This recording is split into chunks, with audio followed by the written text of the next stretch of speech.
So now we're going to work on the French curve dart.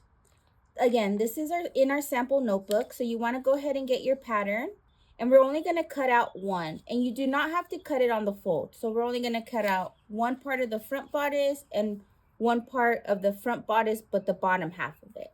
This type of dart is a little bit different. As you can see here, it doesn't have an indication on where to puncture, and it's opened right here.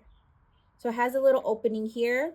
So when you trace off this pattern, you're going to follow the pattern, and then you're going to go up and you're going to cut that part out. And you're going to go back down and around.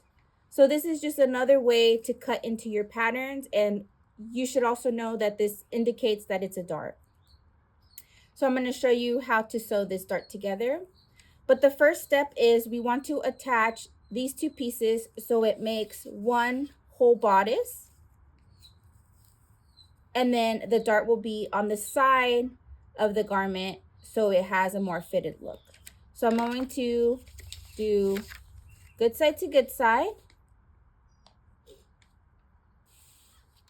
So right on the edge here, bringing the two pieces together at 1/4 inch. Okay, so this is what your bodice is going to look like when we sew the two pieces together. And then we have this little cutout here for the French curve, but we still need to know the ending point of the dart. So here on the pattern piece, it shows that here's the cutout, and then this is the end of where the dart should be folded. So I'm going to place my pattern back on to my sample, and I'm going to mark the end of the dart.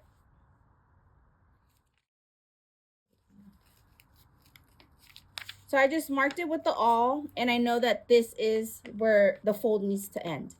So now we're going to fold good sides together. So I'm going to know that this is the end of my fold, but when we fold it down, we see that this is the end, and that's where we need to start our fold.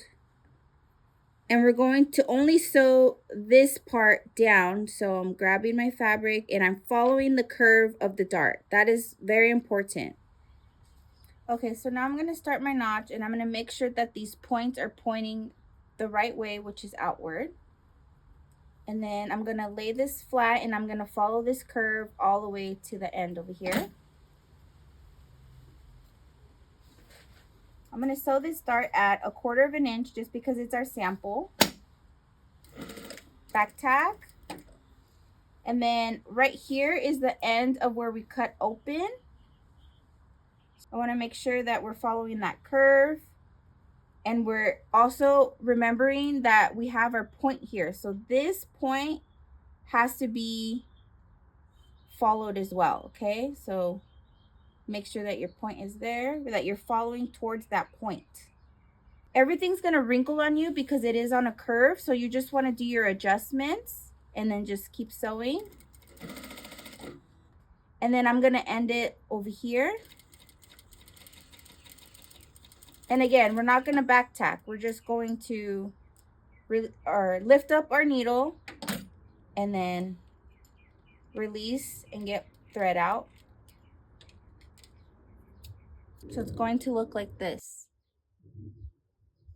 Now let's tie off the end. Because it's on a slight curve, I'm going to do my triangle notches so it opens it up a little bit more.